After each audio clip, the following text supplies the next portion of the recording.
Yo, yo, yo! What is up, fuckers? Welcome back to another episode of Pillar of Thriller. I'm Justin. I'm Romo. We back. We back. And we have an amazing episode for y'all. We started this journey wanting to cover all things horror. We really, really are lucky this time. We got to talk to somebody that is starring in one horror film we actually love. Like, and it's in my top 5. Yep.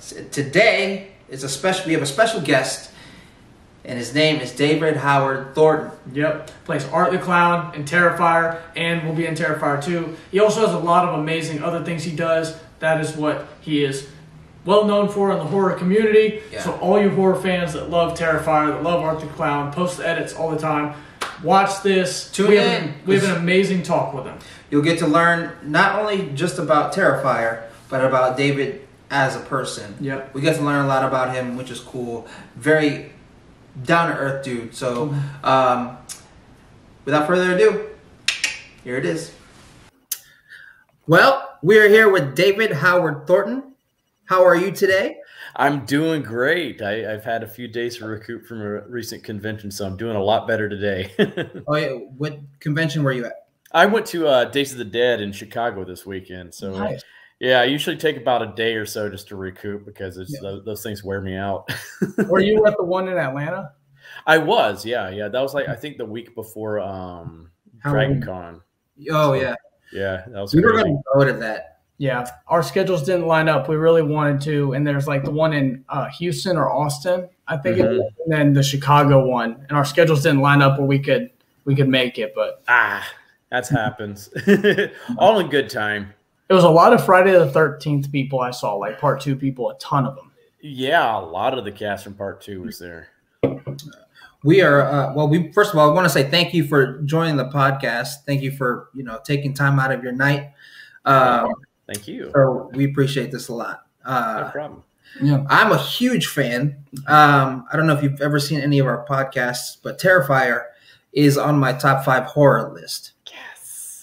So we love it because and it's funny because we always talk like our favorite horrors, and like when we have guests on, we try to ask what their favorite horror movies are, and we really pride ourselves on, hey, like your favorite horror movies do not have to be written by the book, the best horror movies that ever come out, kind of what people think of the highest rated. In that regard, it's like what really hits home with you. And Terrifier really hits home with Justin, just from an enjoyment standpoint. He made his little brother watch it and everything. Yeah. But your brother's what, 15 now? Yeah. So I don't know if he probably should have watched it at the age that he watched it.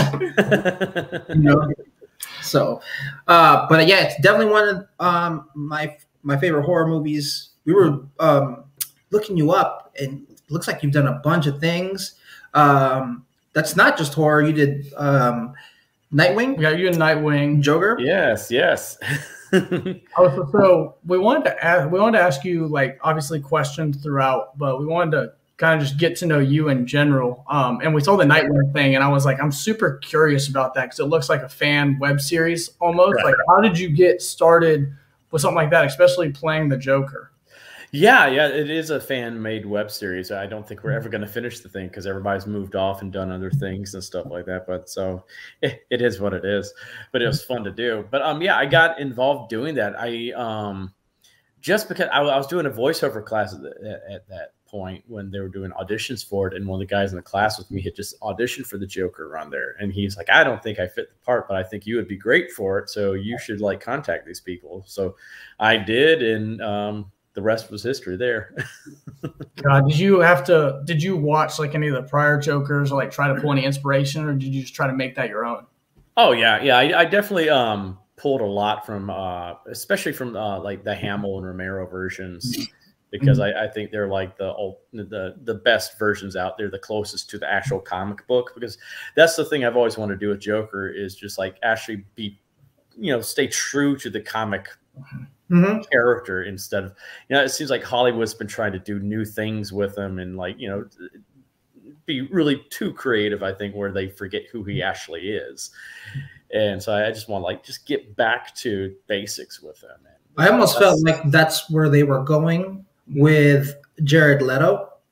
It seemed like they were, you know, he had the purple like hair. He'd like no shirt on. Then they started adding all the tattoos, and then it got a little out there. Yeah. I think they were trying way too hard with him. It made him like a mob boss almost. Yeah, it's like Island Boys Joker. Oh yeah, yeah, you're right. That's so good. Island Boys. Yeah, it's just like, oh god, no. What? How would you rank your favorite Jokers? Definitely Hamill for top slot. I think Mark totally. He's had over 20 years to really, you know, play the character, so he knows that character backwards and forward. He understands all the nuances behind him, so he's the best version. I would say Cesar Romero was probably my second favorite.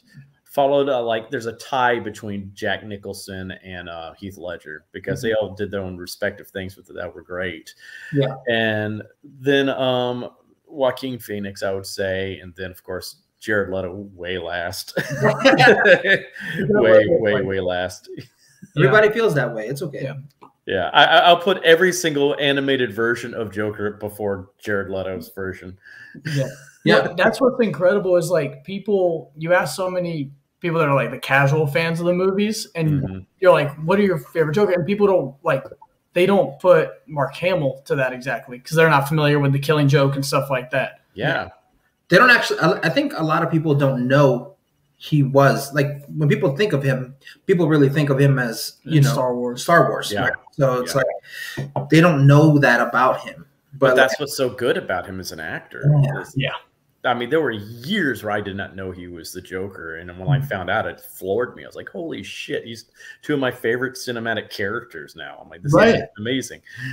Yeah, that's awesome. I would like to say real quick that it's cool getting to hear you talk. That is kind of wild. Yeah, I didn't think about it. You know what I mean? Like it's like from what I know of you, like you didn't say shit on the screen. You know what I mean? No.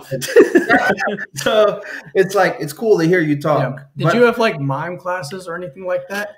No. I've just been a lifelong student of like physical comedy and silent clowns, and I grew up watching the greats like from back in the day, from like Chaplin and Harpo Marx and Buster Keaton and Mr. Bean and all those kind of characters. So I just kind of learned from them and adapted and made it my own.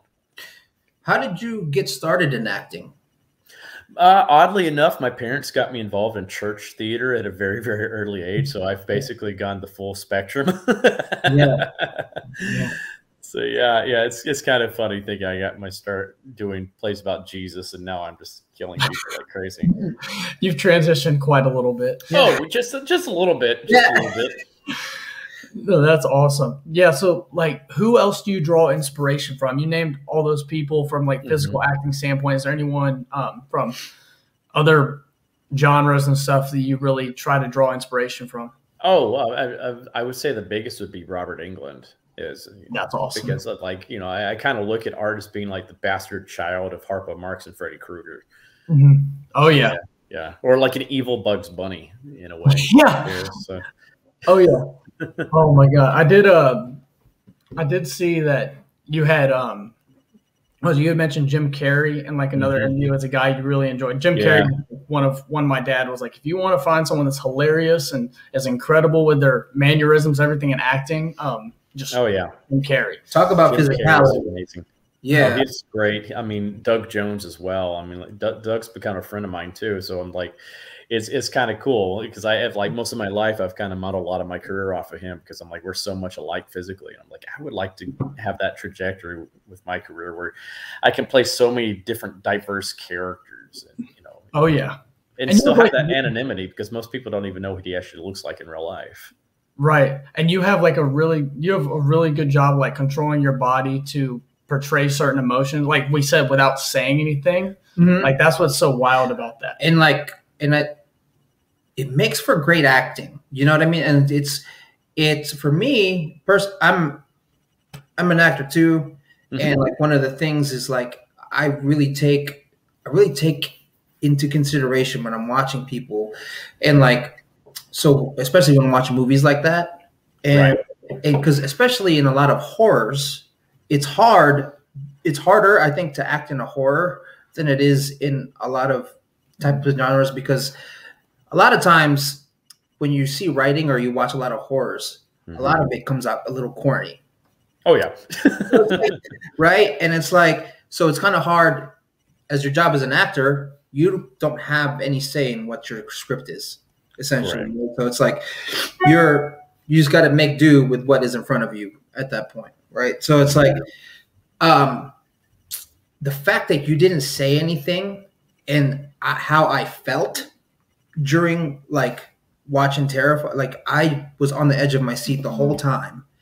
I was texting him during it. It blew my phone up. Yeah. I was like, this is insane. Mind you, I was watching this the first time I watched it.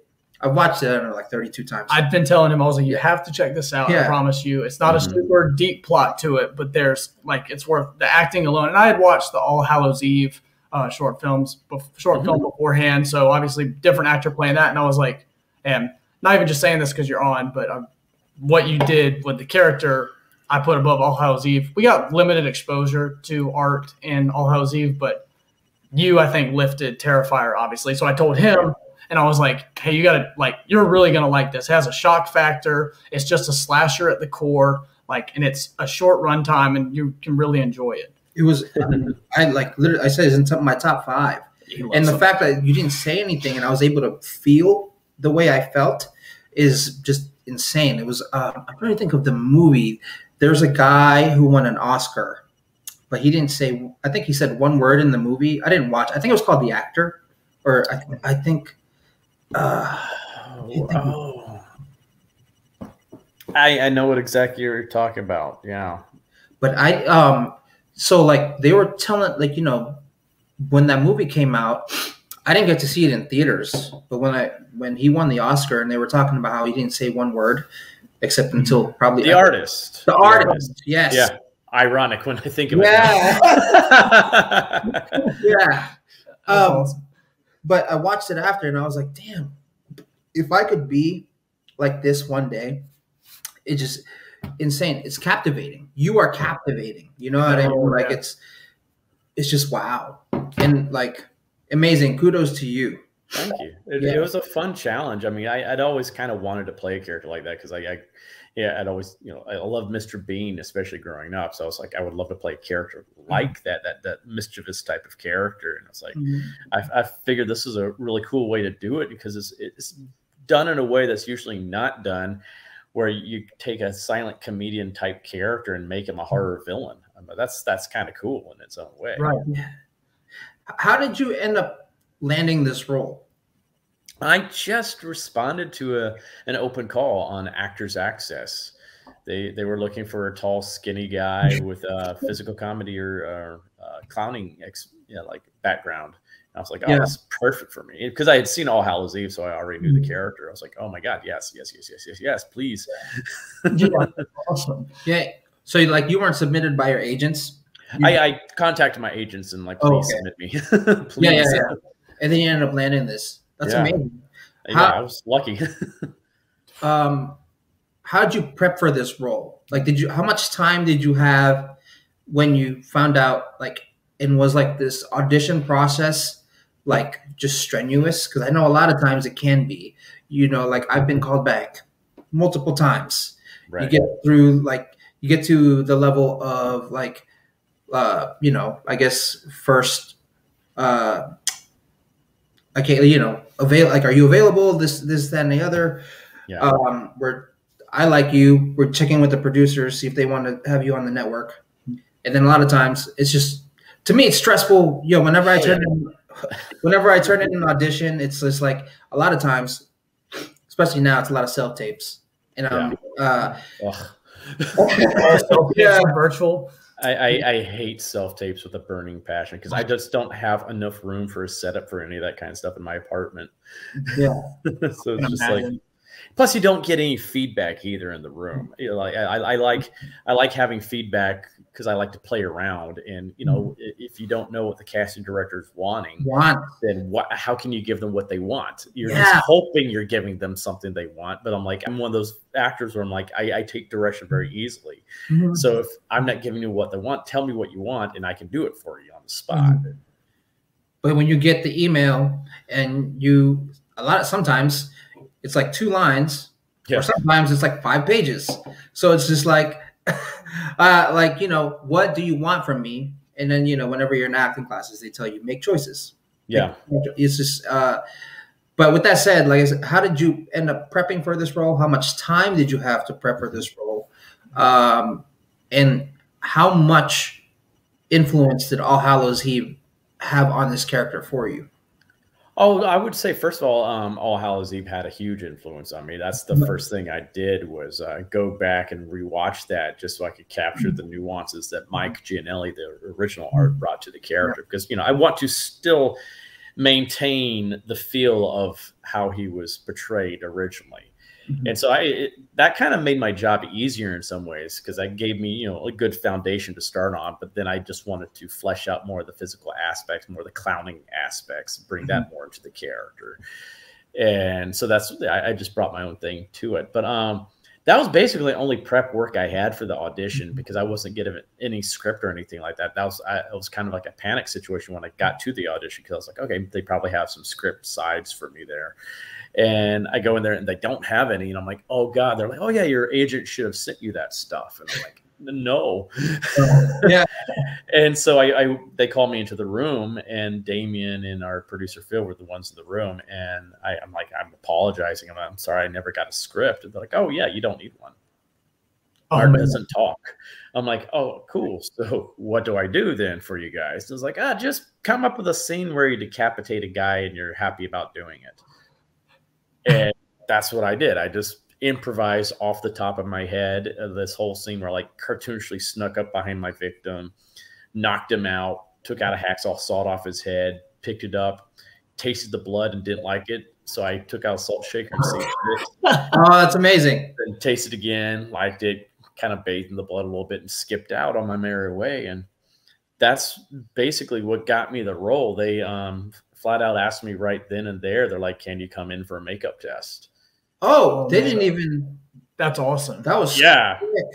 Yeah, that's so unusual. You didn't have to go through like the walk of shame, walking out of there and just thinking, oh, I could have done this better. I could have done this better. Instead, they offered you that's amazing. Seriously. Yeah, I mean, I wasn't flat out offered the part, but I'm like, I pretty much knew I had it. But the funny thing was, I didn't hear for a few months until they finally contacted me about 3 or 4 months later and like, hey, can you come in for the makeup test now? I'm like, oh yes, please, please, please. And I'm doing, when they're putting me in, Damien's putting the makeup on me, I ask him, like, does this mean I have the part? He's like, oh yeah, you had the part months ago. I'm like, did your agent not tell you? I'm like, no. Oh my God. Yeah. Yeah. So that was funny. That's awesome. So like, obviously what you were talking about with that audition is like, you had to do some improvising in that role. And you mentioned art doesn't talk. So there's no script really look for it. Were there any parts really in Terrifier that you had to really improvise, or was it more mannerisms that you were improvising and seeing what worked and what didn't between shoots? Yeah, there was definitely a lot of improvisation with what I would do. I mean, Damien would sometimes give me certain looks he wanted me to do, or certain mannerisms he would want me to do, like the whole scene where I'm frozen. I that's the funny story behind that, is like, I didn't understand what the heck he was going for there at first. I'm like, why am I just standing here and just going? Yeah. I'm like, and then lunging forward. I'm like, how is this scary? It's just trust me. So I watched the playback of it, and I'm like, oh, dude, I totally see what you're going for now. Okay, I got you. So it was a lot of back and forth with Damien and I, and that's how both of these films have been. It's like, especially part 2. I mean, because he got used to my style in part 1, because he didn't know I like to improvise and play around and experiment. And so there were a few times where I did that in part 1, especially with like the diner scene. Like, especially when I'm doing all the faces and all that kind of stuff, I'll just play. And then, I would say for part 2, he wrote more of those type of scenes in for me. He's like, he would just give the bare bones explanation of what's going on in the scene. And he's like, we're just going to figure out when we get into the actual set, so you can see what's around on the set with you, and you can just interact. And that's what I would do. I'd just get on set and kind of look what was in my environment, and I would just come up a routine right there and show him real quick. And he's like, "Oh, cool, let's film." Right, because y'all are on the same page after the first movie, and the second movie, like you said, the scene's written a lot shorter because you both know almost what to expect from each other. That is so awesome. It's kind of cool, and we actually had some happy accidents in both films too, where it's like stuff wasn't even in the script, and we ended up just putting it in there. Like the scene where I'm flicking off Vicky after she stabs me in the foot. I was just goofing around with Samantha when she was coming back for another take, and they had the camera still rolling, so they're like, "Yeah, let's keep it." But the cool thing too is like we have this one bit in part 2 where it's a great happy accident. It was a scene where I was supposed to just come flying through a window after my victim, very generic, and they had gotten the glass and everything. And apparently it had been destroyed in transit, and that was the only one they had, and it was really late at night, so we couldn't go get a new thing of glass. And so like Damien and I just kind of put our heads together, and we came up with this whole alternate scene instead of me just breaking through the window to deal with the glass that was left over. And I think it's actually a creative little scene that you've never seen in a horror film before, and it's really funny, and it's so funny but creepy at the same time. And it's one of those things that would have never happened if that pane of glass had broken. Yeah, you see that a lot. Like you see a lot of horror movies where whether it's the practical effects going wrong or something like that, or the camera's still rolling, like after you don't realize it, like the flicking off of Vicky, it's like stuff like that, just happy accidents. I was really curious about when you were talking about kind of these happy accidents and stuff, and we're talking when the films of this budget being filmed is like, and practical effects are being done. I know you don't have the budget to like continuously try practical effects. I know Terrifier leaned on practical effects. I assume Terrifier 2 probably will. Were there any mess ups or anything that happened that, whether it was something that was super difficult to film just from the first movie, or that really just caused some headaches, or actually worked out perfectly? I would say like probably the most unfortunate thing, but we turned it into a cool thing, was the scene where Tara is supposed to hit me with the wooden board. That was we actually had a fake wooden board for her to hit me with. It was made of rubber and had a very small wooden dowel on inside to keep it stiff, but it would hit me and not really hurt too much. And right before we were practicing it, it ended up snapping and broke, and we're like, "Oh God, no!" Oh man! And we'd already set it up, that this was going to happen, so we had to think of something. So we found a wooden board in that garage that looked identical to the one that we were going to use, and so, but it was a real one.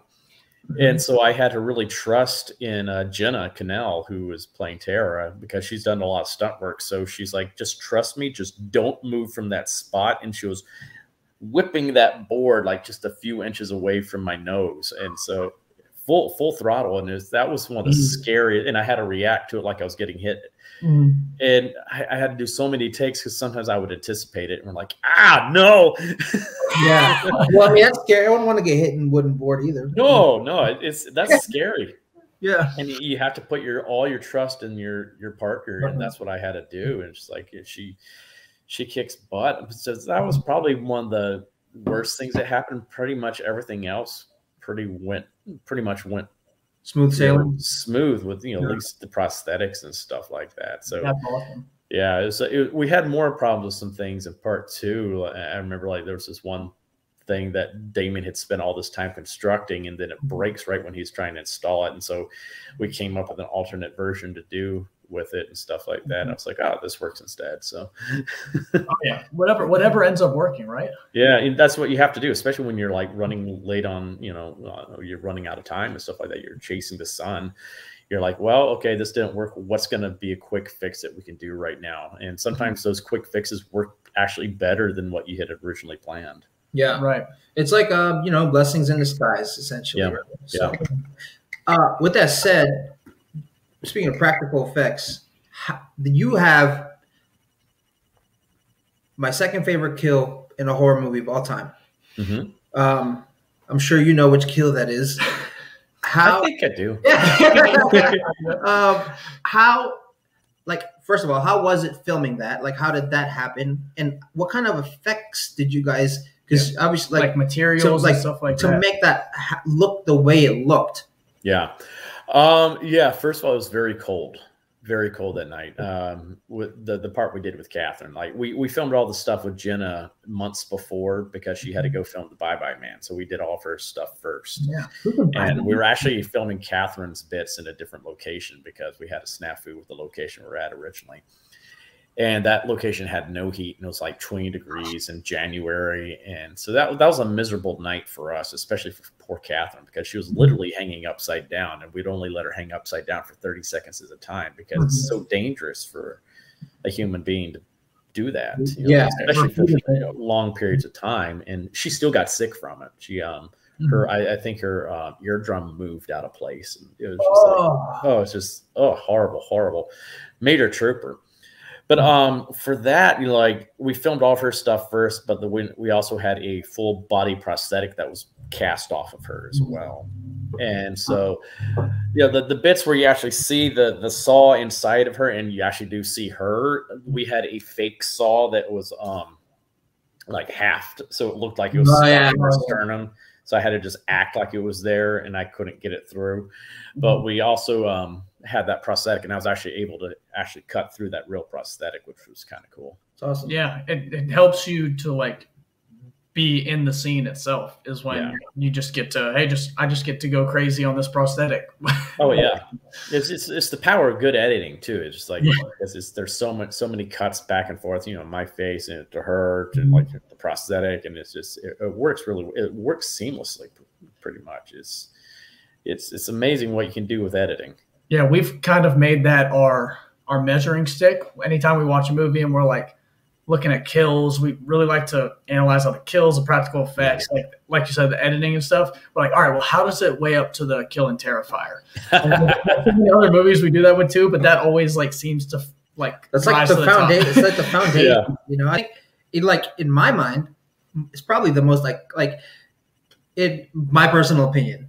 I'm sure others probably won't think this. It's probably like to me the most iconic kill in horror. Like I'm sure that's for me though. Like because like if I'm thinking of a kill in a horror flick, like I'm always thinking Terrifier. Like that's the first kill that comes to my mind. That's cool. We've talked a lot. So I don't think we've covered this one on the podcast yet. But have you seen Bone Tomahawk? Oh yeah. I feel like that is a version of that kill, just a little more like raw to it. And the funny thing was, we had none of us had seen Bone Tomahawk until after Terrifier came out. We're like, oh, wow, that's very close. Yeah, but not close at the same time. So it's like, whew.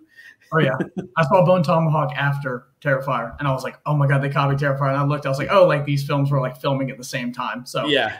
Yeah, it's very serendipitous, but Damien got the idea for this kill from a medieval torture method. Oh, yeah, they actually used to do that to people, and it's just like, but it'll take two people with a big saw, and they would actually. No, so I see that like you mentioned that you work with Damien a lot. Do you help with writing or anything like that at all, or? We bounce ideas off of each other. He does the writing, but like he'll consult me, or I'll think of something, and I got an idea, and then we'll just go back and forth and like modify what one of our ideas is and stuff like that. But of course, he always has the ultimate say in everything. So, but it's kind of fun having a little bit of input. Yeah, that's awesome. Well, it's good. You guys trust each other. You trust you trust him, and you're able to work, neck and neck, and like it shows that it works well on the screen. You know what I mean? Yeah. So when you found out that like art doesn't talk, obviously you found out in the audition. So like, how hard was that? Like filming, not talking? It's hard because, first of all, I'm a character actor, and I do over 200 voices, about 25 different dialects. I do a lot of voiceover work. So I've always built characters off the voice first. Like when I figure out the character's voice, everything else kind of falls in place, all the mannerisms and, the posture, all that kind of stuff. And I didn't have that luxury this time with art. So that was definitely hard. So like convey meaning and everything. I had a running dialogue or monologue sometimes in my head of what he was thinking or what he would be saying at that time. And, you know, so it's like, I might not actually have lines written down, but I'm saying lines in my head. Oh yeah. So, well, yeah, you kind of have to, right? Like what is your purpose in every scene? Like, what's your objective there? You know what I mean? Exactly. Exactly. That's good. Like I'm cussing people out. I'm making little one-liners in my head and stuff like that. It's just, it's stuff no one else knows I'm doing. And I always try to intentionally stay silent on set when we're filming too, even when I'm supposed to be doing the laughs and screams and stuff like that. There've been maybe 1 or 2 times where they're like, go ahead and laugh, because that'll help you, like get a better looking laugh out. Yeah. Edit out. But I'm like, I prefer not to do that if I can help it, because I mean, for one, it makes, you know, their job easier. 2, it keeps the realism there as well. Kind of keeps it grounded too, right? Yeah. I would say the hardest thing though is like try not to make any exhale when I get stabbed or injured or something like that, because you instinctively want to just make a grunt or something like that. And yeah, you gotta have it. Like, you're just like, out of all your years of training, you're like, oh well, when that motion is moved towards me, like I'm supposed to do this. Yeah, yeah, it's tough. It's tough. Yeah. How? Oh, sorry. Go ahead. Oh no. That's just like the effort sounds too. Like when I'm swinging something, sometimes you want to have a little scream or a grunt behind it, and you can't do that. It's like, oh geez, this is tough. So, how fun was it filming the scene where Art's riding around on the little tricycle and he's wearing those parts? Like, did y'all have some fun with that? It's so creepy. Like, it's so Oh my god! When I first read that in the script, I was like, "This is going to be insane. This is what a fun idea." And you know, then I saw the actual bicycle, and I'm like, "Holy crap, that thing's tiny!" And I'm 6'2", and then I'm wearing those big, huge shoes too. So we're like, "Oh my god, are we going to be able to do this?" And I was so determined to figure out how to do it, and I figured it out. And I was like, "No, we are going to do this because this is going to be so funny but freaky at the same time." Yeah. It's like this just shows how demented this character is. Like he's in the middle of chasing someone, he just finds a bicycle and starts riding it around just to fuck with his victim because he knows he's got her locked in that building. Right. So it's a great little bit there. We had oh my god, that was probably one of the funniest nights on set for all of us because we're all delirious at that point too. We'd been filming for multiple days. We're so tired, and there were so many errors that were happening. Like the crash that you see on screen is a real crash when I crashed in that little staircase and fall over. Oh man, that was real, and they just decided to keep it. I was falling off that thing constantly. Yeah, it was. I mean, it's small. Oh yeah, it was just fun, but it That's awesome. Oh yeah, I love that thing. I love that thing. I wish they had kept it too. I think they got rid of it or something like that in between films, and they're like, oh, we shouldn't have done that. Yeah, or at the very least, should let you keep it. Let you have it. Yeah, have you kept anything from set? Like, what's like anything that's like meaningful to you? No, I might have a shell casing or something like that. But that's about it. We didn't even think about keeping things because we didn't know what this thing was going to become. Right. And that's what's so like great about it is it comes off of a short like anthology film, Art does, and then it turns into this feature length film. And then you're talking about the shell cases. One thing that crossed my mind as you were saying that is like it also is hilarious to me how. Like you're doing a slasher, right? And you have all the all the old slashers that have certain ways of killing each other. I love how Art just pulls out a gun at one point, and he's just like, you know what? This is just how it's going to be. Oh yeah, that was such a great moment. It was like when I read that in the script, I was like, yes, this is brilliant because no one is going to see this coming. Yeah. And I was like, I told Damien that night when we were filming, it's like this is going to piss off so many people. And I love it. It's just like no one's going to see this. It's going to. It's true. It's like when we showed it in the theater for the first time with a crowd, the different reactions that happened at the same time, it was glorious. You hardly ever have those kind of moments in a movie where you get different reactions to a beat, and it was great. You had people screaming because they got scared. You had people screaming because they're pissed off. They're like, bullshit. You had other people just start laughing hysterically at it. It was just like, this is great.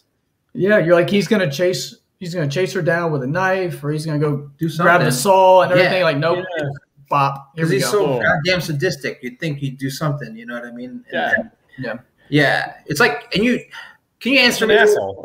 Yeah, he is. It's amazing. Do you have superpowers? I wouldn't say superpowers per se, but there's definitely a supernatural aspect to the character, and we don't hide that in part 2. Okay. Yeah, I like to think that like when he's waking up on the table there, that's when that's all kicking in. It's like he didn't even know he had that.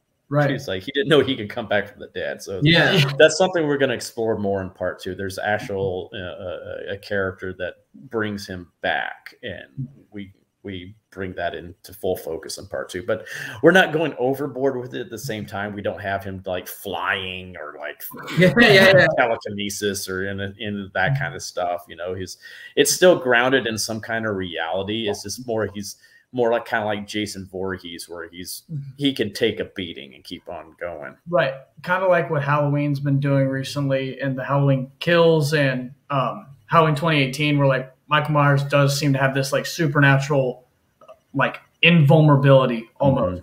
So like when Terrifier was starting to hint at the lights going out at the end of the first one, I was like, oh, we're going this route. And I was like, they wouldn't do this to us unless they were playing number 2. So I'm excited for it. That is awesome. Oh yeah. It's definitely fun what we're doing. I like this new character we haven't even revealed yet, and I just know people are going to love this character too. It's going to freak people out. Speaking of the second film, what can you tell us without telling us too much about this film? And in comparison to the first one, how violent are you? Way more. Well, I will say that this is definitely a lot more violent than the first one. We went balls to the wall with that. We're just like, this is what the fans want. And so this is a bigger film in every regard. It's lengthwise, it's over 2 hours long. Awesome. We didn't anticipate that happening, but originally it was about almost 3 hours long, and we cut things down, and we just got to the point where we couldn't cut any more. It really damaged the rest of the film because everything's connected in a way. So it was like, movie. It's like people are used to 3.5 hour long Marvel movies now. So it's like, we can, as long as you keep an audience entertained and engaged, that they're going to be fine with the length. I mean, people sat through Midsummer, and that thing was over 2.5 hours long. That thing, and it was, it brings you on a roller coaster. Yeah, it's like, at least with Terrifier, it's like the opposite of Midsummer, where Midsummer had a lot of lulls and then had like those whoa moments. Right. Terrifier has a lot of whoa moments with a few lulls in between, just so you could catch your breath. And I think like our longest lull is maybe 7 minutes, and then back to something crazy or something like that. Right. So it keeps it. I'm like, especially I will say like the last third of the film, once it gets to one location, it just does not let up from then on. It's kind of like Child's Play 2 or Child's Play 1. You had the final third act where it was just constantly boom, boom, boom, boom, boom, boom, boom until the credits rolled. That's kind of how the ending for Terrifier 2 is going to be, and that's really exciting itself. And I mean, we've also I know one of the main critiques we had of the first one, it was like, there's not much plot to it. I'm like, people don't really understand. Actually, there was a plot, and it's basically the Killing Joke type of plot, where it's all about how it takes just one bad day to reduce a totally sane person to lunacy. And that's what it was. You're seeing how Victoria lost her shit and like killed that TV host. What drove her to that? That's the actual plot to Terrifier. But Terrifier 2 actually has a more standard type of plot, because we're trying now to build up our new heroine, Sienna, who is basically the Batman to Art's Joker. Right. Because you need that. You need that really good protagonist, someone that can go toe-to-toe with the villain, that's actually going to, cause a threat to them. It's like, that's exciting. That is awesome. So this is kind of like how Terrifier was more like Art's origin in some ways. This is Sienna's origin in a lot of ways. Exactly. So it's equally her film as well as it is Art's film. It's not one of those things where Art's going to just be shoved off to the side and only appear in the last third of the movie. He's there front and center the whole entire time, but so is Sienna. So it's you're seeing these two characters come together and boom, it's kind of it's fun. It's a lot of fun. No, that sounds awesome. Oh, I'm stoked. And I will also say that I finally got to see the cut of the big kill scene in the movie that I think is going to rival the hacksaw scene, because we're like, well, we got to try to top that. At least I don't know how, but we'll try. We threw everything we had to into this, and it took. We originally when COVID first happened, right before COVID hit, right before we went into lockdown, we started filming the beginning of the scene. And it was bad enough where like one of our crew members had to excuse himself from set because he was getting nauseous. And that's what we were originally filming. And then COVID happened and Damien's like, you know what? We got more time. So let's actually go back to the drawing board with this scene now that we have time to build the prosthetics and everything. And let's just throw everything we have and let's just go batshit crazy nuts with this. Yes. And so something that was just supposed to take 2 days to film, we scrapped basically, except for like me barging into a room. It ended up taking about 5 days to film. Because there are just so many practical elements to this scene. And it's about 5 to 6 minutes of me just going crazy on someone. That's great. Worth it though, right? Yeah. Oh, I guarantee people are just, this is going to be a scene where people are going to walk out because they're disgusted. That's amazing.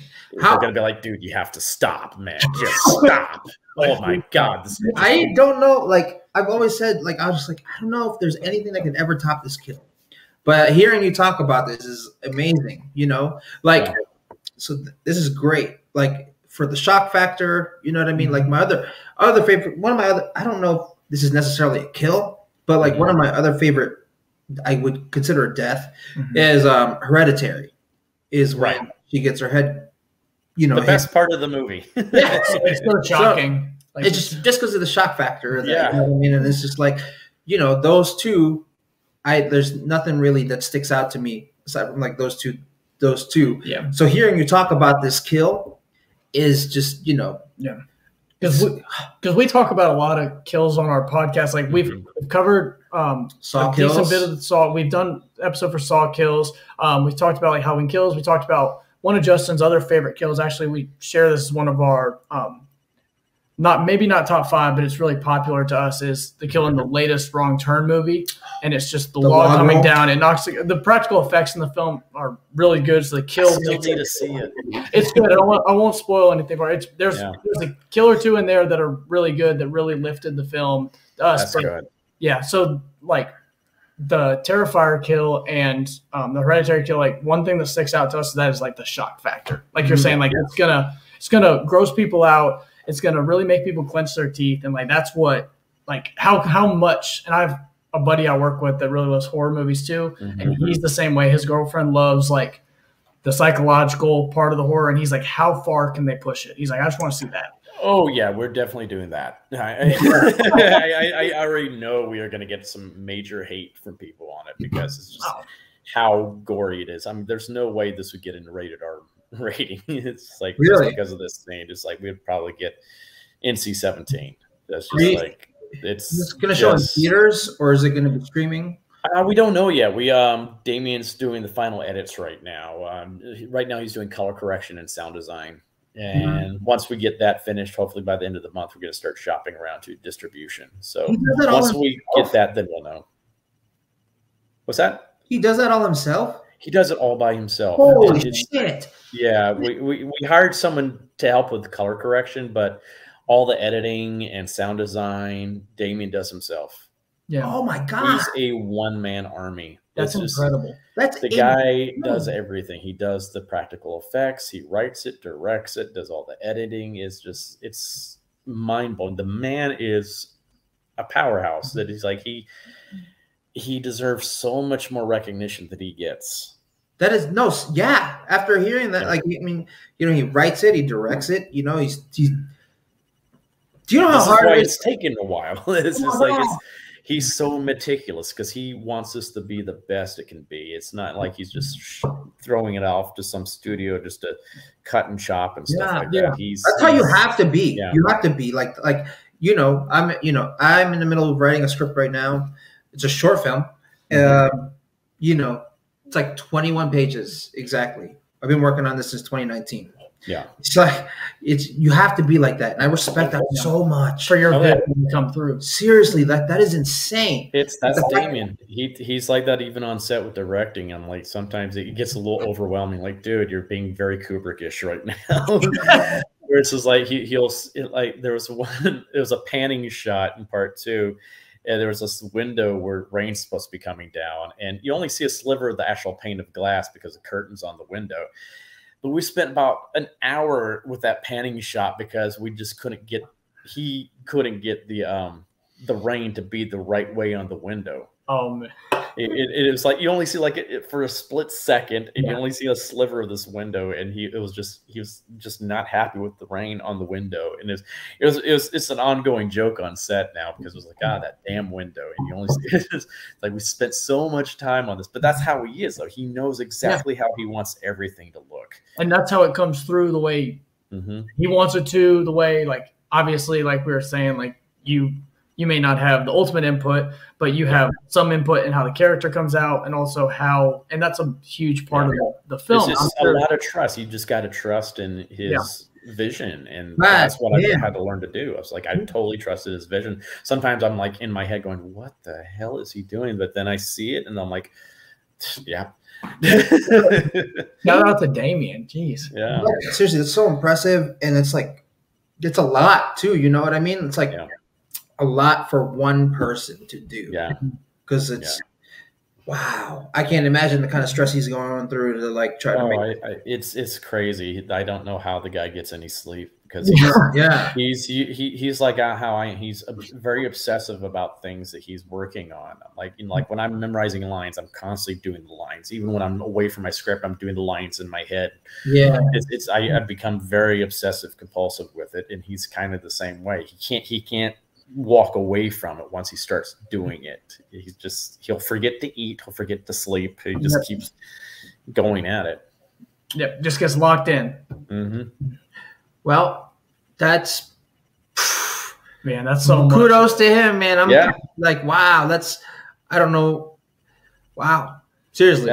Yeah. And I'm sure it's gonna look great when Terrifier 2 comes out and he's got it where he wants it to be. Oh yeah, and that's the thing. It's like, because we get the kind of question all the time: when's it coming out? When's it coming? We get people that are already annoyed that it has not come out yet because we wanted it to come out last year, then we wanted it to come out this year. It's like, it's like we don't want to rush it. We don't want to rush out something that's not done the way we want it done. We don't want to, Cyberpunk 2077. Yeah. We're just pushing it out. Yeah. I didn't see it, but I only heard bad things about it. Yeah, it's like I just it's like we've gotten some flack from people. They'd be like, why is it not out yet? I'm like, that's because it's not totally finished. But it's not like we're like a lot of these other films that were in the can before the pandemic even started, and they're just releasing now. Right. It's like no, we want to release this as soon as possible. It's like we just don't want to release something that's not up to our expectations. Yeah. It's like you don't want something shitty, you know what I mean? It's just So with that said, I know we're kind of taking up a lot of your time now. I'm just gonna ask you a couple quick questions, and then we'll end it with what your top 5 horrors are, and then we'll end and what you have upcoming to just tell us about yourself, upcoming films maybe that you got going on, or any cons that you'll be at. Cool. One of the things I wanted to ask you is like, did you become friends with a lot of these people that are your castmates? Oh God, yeah. We're all friends. We're like because this is one of those things we're in very miserable environments, filming, and we're doing some crazy things, and we all bond. We're all trying to crack each other up all the time and stuff like. So we kind of bond during all this. Both both casts. I'm very close with all of my cast members and stuff like that. It's kind of we've been lucky with how we've cast these films too. Like we haven't cast a bunch of actors that are like egotistical or difficult to work with. Everybody gets along so well. We all have fun together, and I think it translates well on screen too. And it's, I mean, especially like people like Lauren. I know I'm going to be attached to the hip with her probably for the rest of my life. You know, just doing conventions, kind of like how Robert Englund is with Heather Langenkamp. Yeah. So it's like, yeah, it's great to love the people you work with in that regard when you know you're going to be seeing them so much like that. How long did these films, like 1 and 2, how long did shooting actually take you? Too long. Definitely longer than when we anticipated. It's just like, especially with COVID for part 2, it took a lot longer because, we were having to go back and forth. I mean, at first we were going pretty strong there for a few months, consistently working, but, would sometimes have to take a few weeks off just so Damien had time to build more prosthetics, and then we'd come back and film more. And then COVID happened, and, we had to deal with a lot of restrictions because of SAG and stuff like that. But it's taken probably about 3 months collectively to film. For both, like, so is that how long it took for the first one? The first one, I would say basically collectively about a month and a half. Yeah. Tops, but yeah. So you almost doubled it with COVID. Yeah. Favorite set that you've been on? My favorite set that I've been on, like for Terrifier? No, like anything. Could be Terrifier, could be anything. Okay. I would say probably when I worked on Gotham, that was pretty cool seeing all that. It's just like just being able to walk around the studio where they filmed all that, and all of a sudden you're walking into Wayne Manor is just, it brings out the inner geek in you. And then you're inside of Gotham PD, and then I mean, for my scene, I was a character that created Solomon Grundy, so I'm disposing his body into Slaughter Swamp. So they actually built a whole entire swamp out on Staten Island that actually had a heated water in it, in nice clean water, because Drew Powell, who played Grundy, had to float out into it and sink down. So they made sure it was heated. But I mean, it looked like a real swamp. It was amazing. So that just seeing, when they have that kind of budget, what they can do with sets is amazing. Yeah, it's incredible. Well, we appreciate you talking to us, man. And like, seriously, thank you for responding. Yeah, you're very welcome. So, very welcome. Thanks for having me on. This was fun chatting with you guys. Yeah, actually, man. Honestly, it's like we love horror. So this is kind of like, I'm trying to be low key about it, but it's kind of like a dream come true. Just getting like talk with you and just getting to talk shop about art and just get to hear your perspective on stuff. It's really awesome. So we really appreciate it. No problem, guys. I love doing this kind of stuff. And then, like, when Terrifier 2 does come out, you just, or even before then, if you want to come back on the show, you can just come back on anytime. You know what I mean? Just so.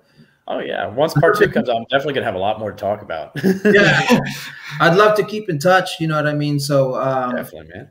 And like I said, thanks again. Yeah, man. Good luck with everything. Seriously. Thank you.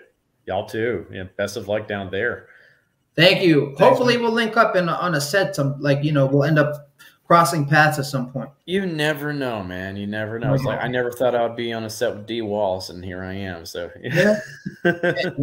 now you're gonna get to be on set with Tony Todd. So that oh man, Tony's awesome. I love Tony. Wow, that's amazing, man. Yeah. So, well, again, we'll let you go. Yeah, really appreciate it, man. Thanks again. We will hopefully talk to you soon. Yes, definitely, man. Y'all take care and have a good night, and happy Thanksgiving to you. Happy Thanksgiving, brother. Yes. Take care, man. All right. See you guys. See ya.